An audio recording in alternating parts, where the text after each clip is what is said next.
Hey, there's a conversation that's happening both inside and out of the church that I don't think we're necessarily involving faith in, but I think it's time that we start.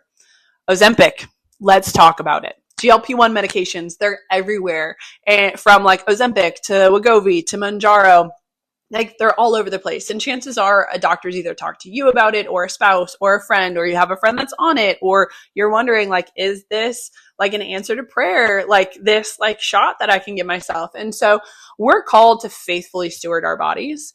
And I think that stewardship actually requires a degree of information and knowledge. And I think oftentimes like women aren't necessarily using that and making these decisions. So I think it's time we start having this conversation, talk about what GLP-1s actually are, talk about the faith aspect of it and combine it together, because I think that's what allows for an informed choice when it comes to these medications.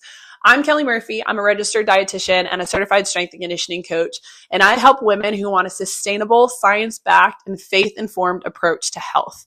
So let's dive in. So like I said, GLP-1 medications are everywhere, and they were actually approved by the FDA in 2005, but they didn't seem to pick up a lot of steam until the last 3 years. It's estimated that in the last 3 years, there's been an almost 400% increase in prescriptions of these medications. So they are everywhere, and chances are that you or know someone, you are on them, you're involved with someone having the conversation about these medications. So let's talk about what GLP-1s actually are. That's where I want to start, is like, what are GLP-1s? What do they do in our body? Then we can talk about medically what to consider before we go into theologically. Now, what do we need to think about from a faith perspective? So let's start with what they are. GLP-1 stands for glucagon-like peptide 1. Now, this is a hormone that's naturally produced in our body after we eat. So we eat food, it gets down into our intestine, and then our body's going to release GLP-1. Now, we have receptors for this hormone on a lot of different tissues in our brain, pancreas, liver, kidney, a bunch of different tissues, right?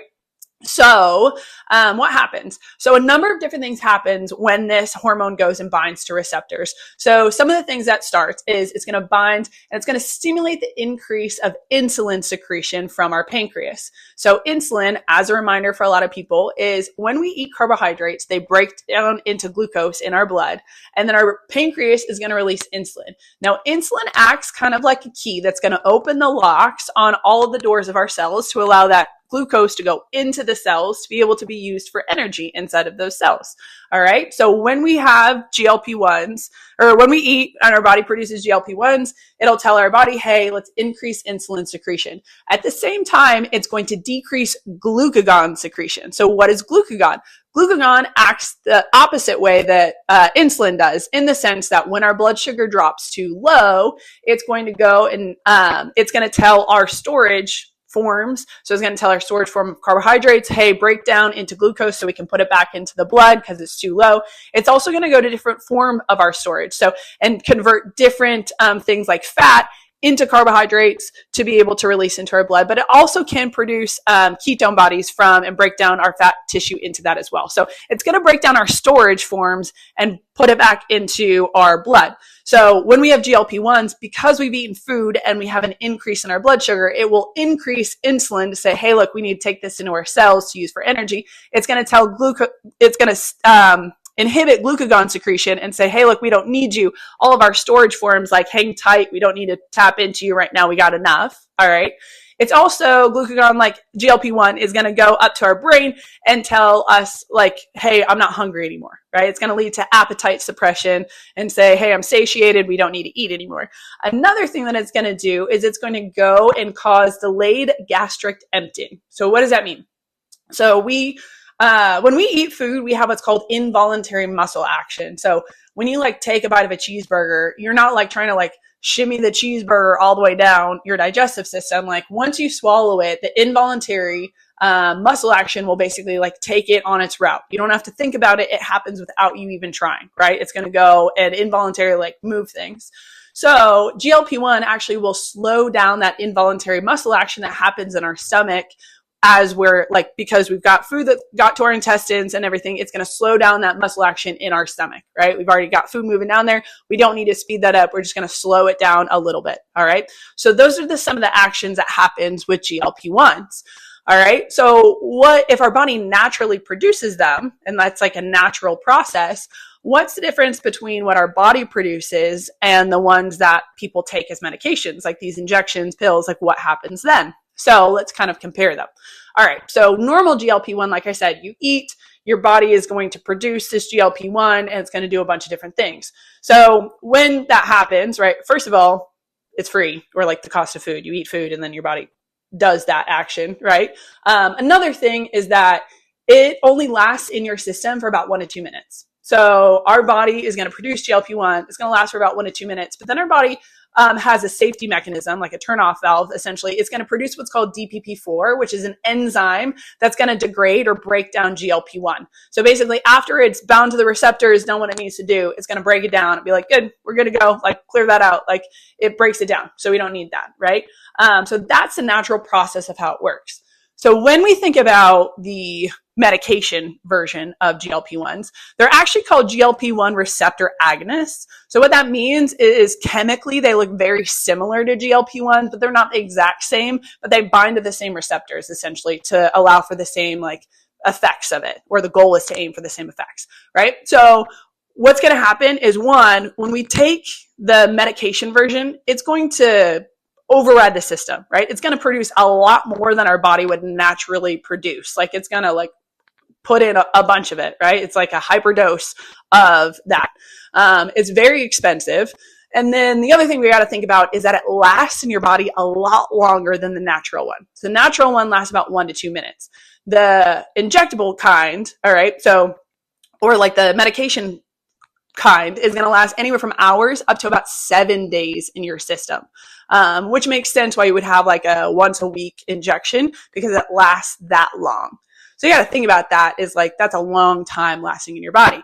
So the next question I always get is like, okay, so what about like GLP-1s? Are they all the same, or are they kind of different? So we have different classes essentially of GLP-1s. All right. So there's the GLP-1 receptor agonist, the normal ones, right? So I'm going to use that synonymously, right? GLP-1 receptor agonist, just because it's a mouthful. So we'll just call them GLP-1. So those are the ones that are just going to give you like a large dose of GLP-1s, right? And have your body, hey, look, we're going to like hyperdose you, give you all of this so that the effects of GLP-1, you get like, we're just giving you a bunch of it, right?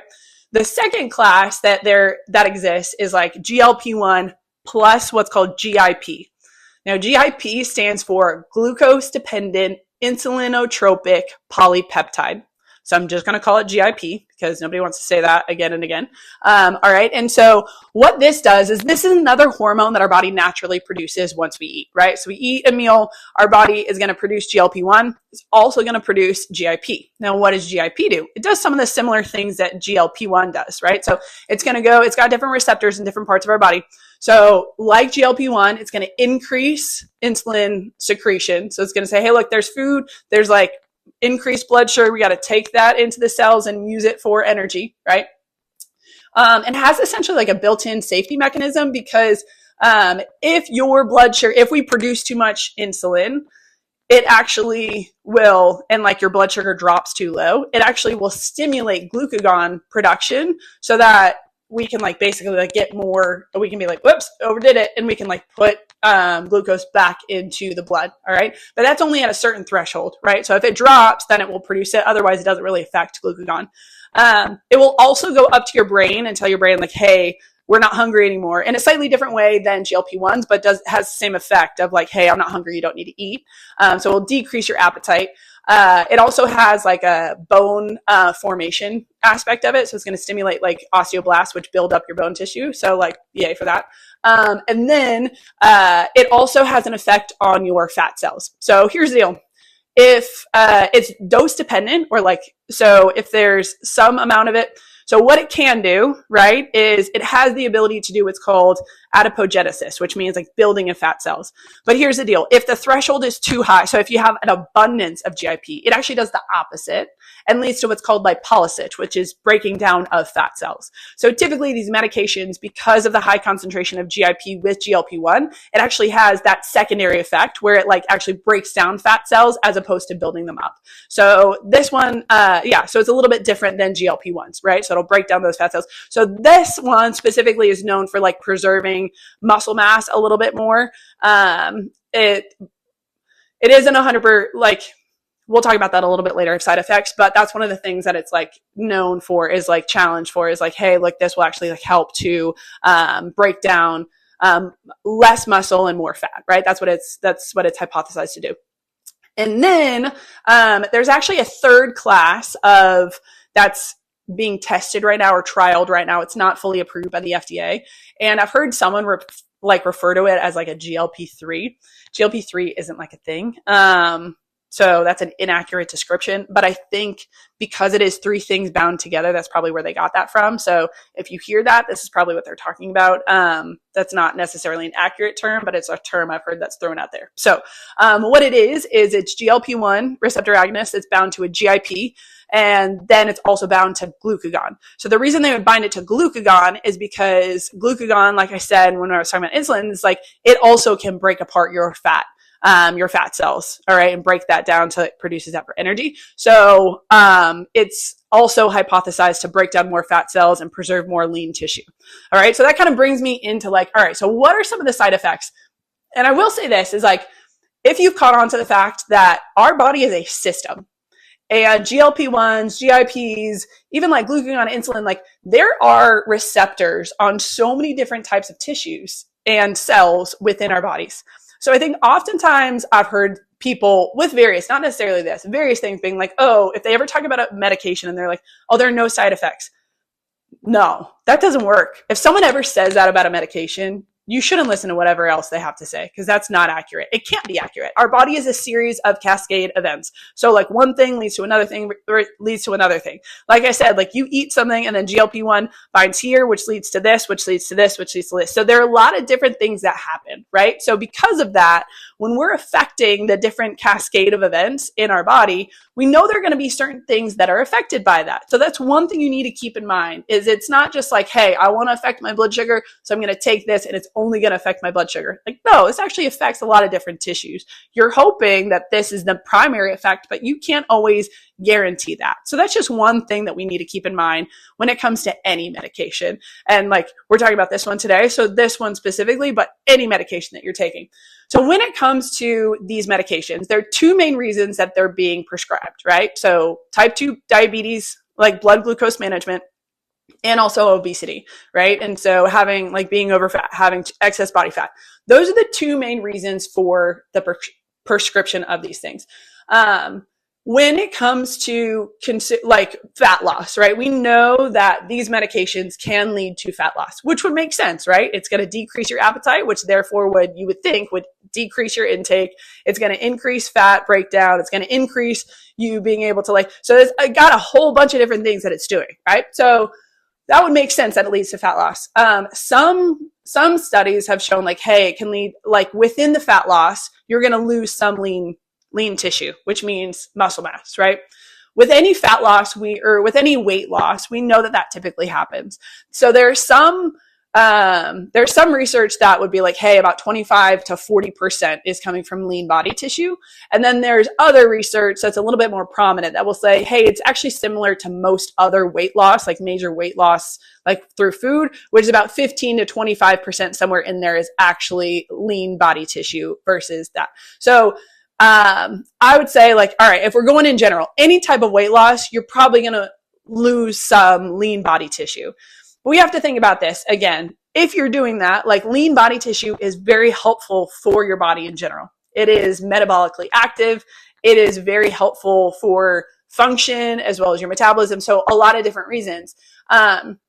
So if we're losing that with that weight loss, that's just something that needs to be considered. Now, the other specific classes that are meant to like preserve muscle mass a little bit more, you're still losing muscle mass. You're just not losing quite as much. For example, if someone's losing 100 pounds, like it's theorized that like, hey, they might lose about 25% of that, like the 25 of the 100 pounds are coming from lean tissue. When they're taking one that's a little bit more muscle sparing, that one is intended, maybe they're only losing 10 to 15% or 10 to 15 pounds from lean body tissue, but they're still losing some. So that's just something to keep in mind. It's not like a zero sum game, like, oh, if I take this other one, I'm not losing any lean tissue. That's not necessarily accurate. All right. So we need to keep that in mind. Other thing we need to think about is like some of the side effects. So like nausea, vomiting, abdominal distension, bloating. Those are some of the ones that are like the most common, side effects that people talk about, which would make sense, again, if we're decreasing your gastric emptying, like delaying how long it takes for things to transition through your stomach. That's something that can lead to like nausea and vomiting, especially if you're trying to learn appropriate portion sizes and how well you're getting, like how much to be able to consume on this, like it's going to affect that. And I think the one thing we need to pay attention to is there are studies that will even show that gastroparesis can be an effect. Gastroparesis, pancreatitis, these are more extreme side effects, but those can result from the use of these medications as well. So there are things to be aware of is medications can lead to side effects, and they can lead to negative ones, and they can lead to long-term ones as well.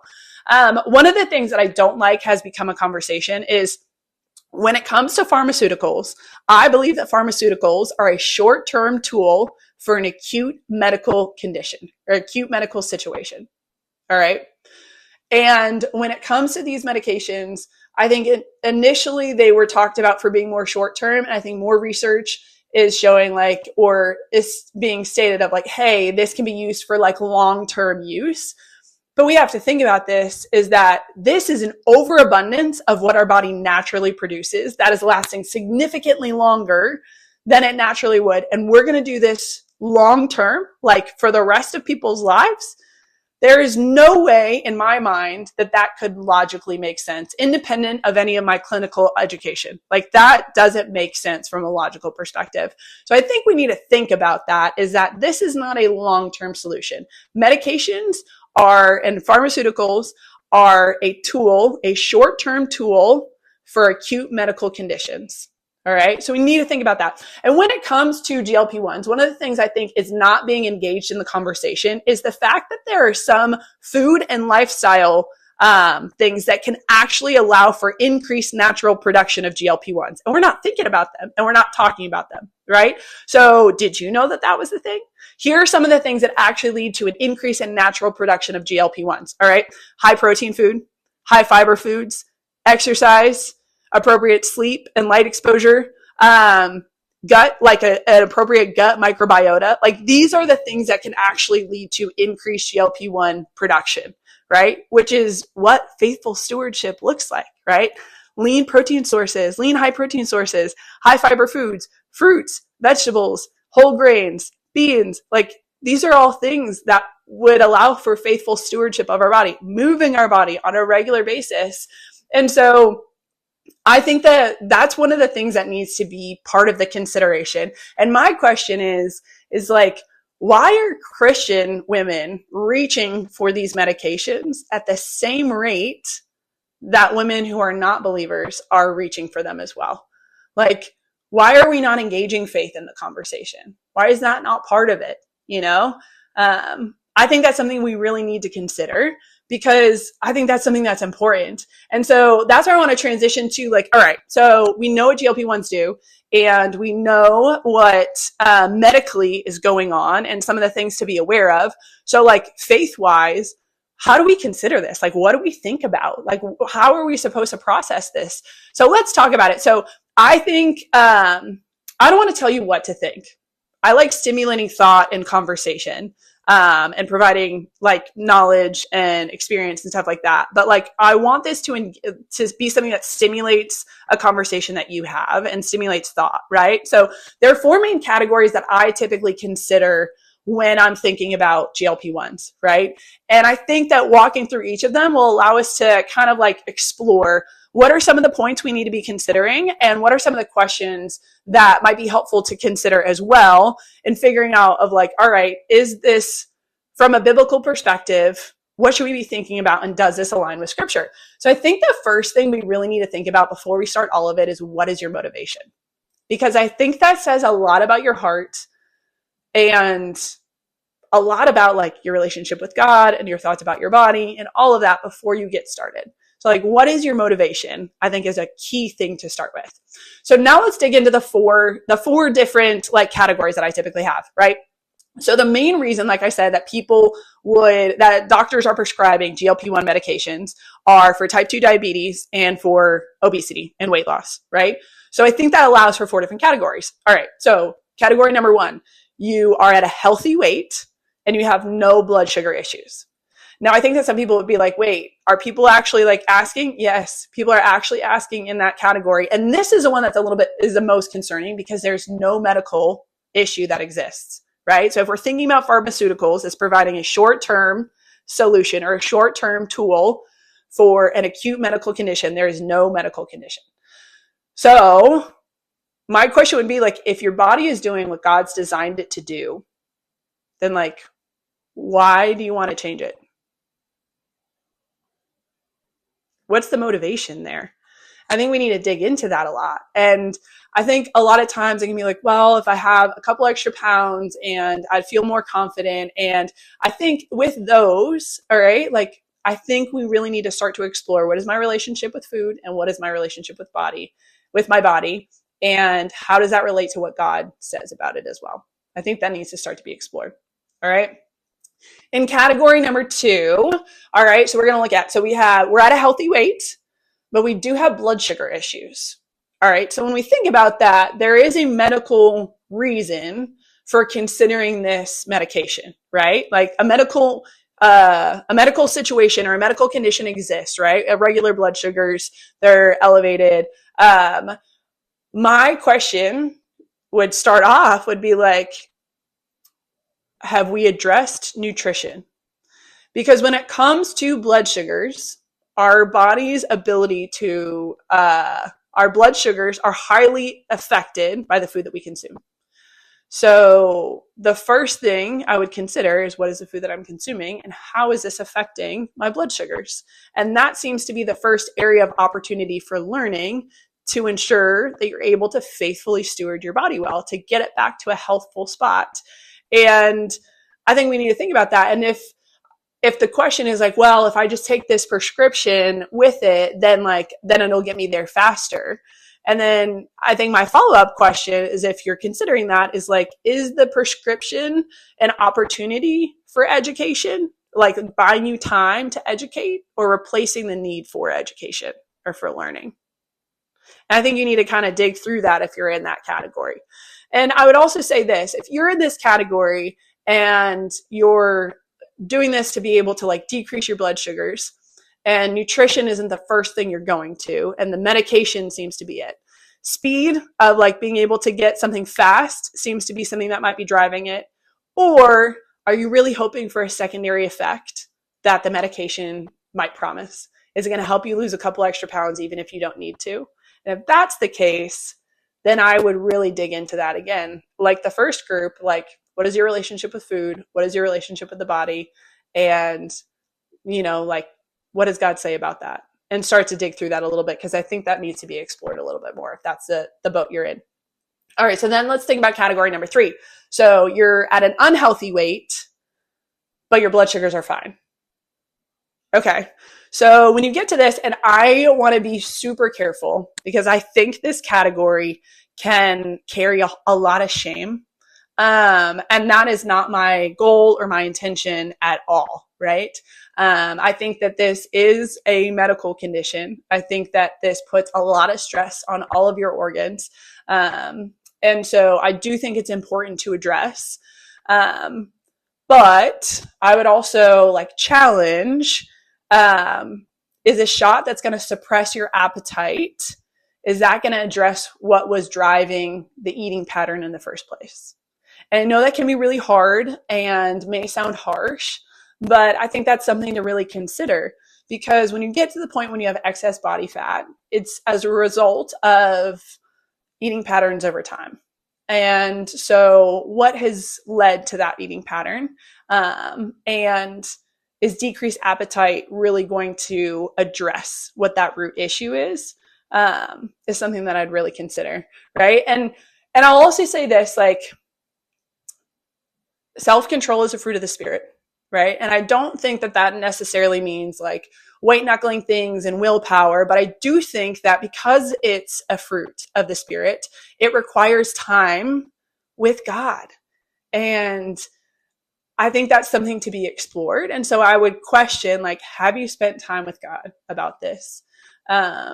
Because it is a hard spot to be in. And I will say that there are other things other areas in life where I've seen people lack self-control, whether it be alcohol, whether it be promiscuity, whether it be, whatever it may be. And I think there are a lot of open arms and opportunities for accountability within the church to go and talk about that.